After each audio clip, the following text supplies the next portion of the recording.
विधायक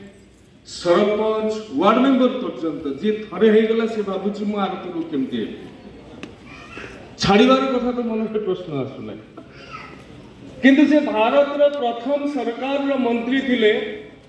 नेहरू लियाकत चुक्ति रे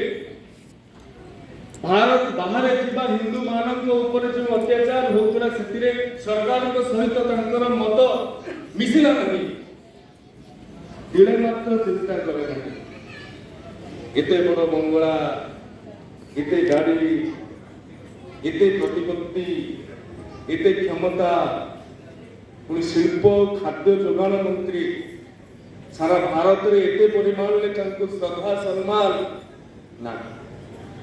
मुकुल जन्म होती मुकुल जन्म होती लंबा गाड़ी रे बसबा पे मुकुल जन्म होती सारा भारत वर्ष रे जो कथा घटबार नुहे ताहा घटुची जदियो मो भाई की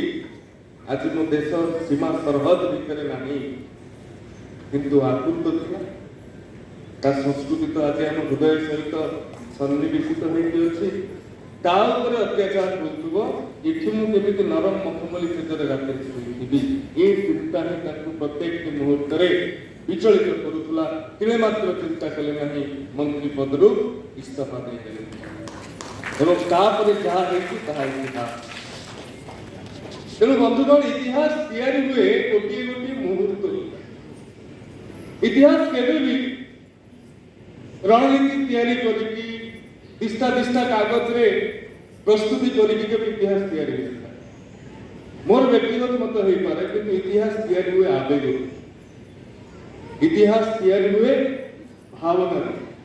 से भावना डॉक्टर श्यामा प्रसाद मुखर्जी समय बंधुगण 73 वर्ष तले काश्मीर रो गोटे बसंत ऋतुर गोटे सकाळ लखनपुर पास रे जड़े लोक बाहरी जड़े मुखिया तार नेतृत्व नौछंती ना काश्मीर भितर को जम्मू काश्मीर भितर को हमें बिना परमिट रे यदि बिना परमिट रो कथा आज दिन में जो युवा बंधु अच्छी यदि बुझे कहवा जमी आपन को अन्य देश को जावाक हेले वीजा पासपोर्ट रो आवश्यकता होची से समय काश्मीर को जावाक हेले आपन को परमिट रो आवश्यकता होता अर्थात वीजा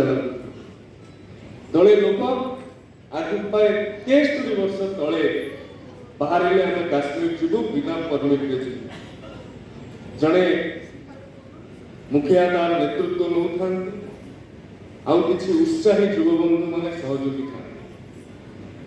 बंधुगण आपण माने आश्चर्य हेबे आज दिन में भारत वर्ष रे आमे भारत मानचित्र टाकु जति देखुचंती ये गोटे भूखंडर कथा देश और राष्ट्र या भीतर फरक अछि मोर व्यक्तिगत मत होई पारे किंतु राष्ट्र कहले बुझे से देशर भूखंड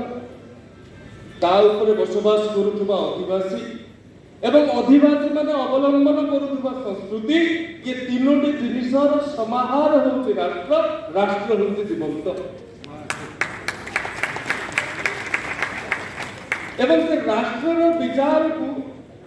निज हृदय भीतर रखिकी अतीत कौन आम पूर्व पुरुष माने आम पाई कौन करिसंती से कथा को मने पके वर्तमान रे अनुशीलन करिकी भविष्य रणनीति निर्धारण करिबा ये केवल युग जन्म राष्ट्रनीतिज्ञ निकट में देखा जाई पारे से होछंती डॉक्टर श्यामा प्रसाद मु मंत्री पद छाड़ीबार कथा कहूली भारतीय जनसंघ भारतीय जनता पार्टी ए सब को कहा जाए पार्टी विथ डिफरेंस ए सबुर गोटे निजस्व सिद्धांत रही ए सबुर निजस्व गणतंत्र रही एवं बहु स्थान में अनेक व्यक्तित्व भी भारतीय जनता पार्टी कार्यकर्ता मानक निष्ठावान कार्यकर्ता ध्येयनिष्ठ कार्यकर्ता ये निष्ठा आसी कारण ये पार्टी पंचनिष्ठा आधारित ये पंचनिष्ठार शेष उपादान मूल्यबोध भित्तिक राजनीति।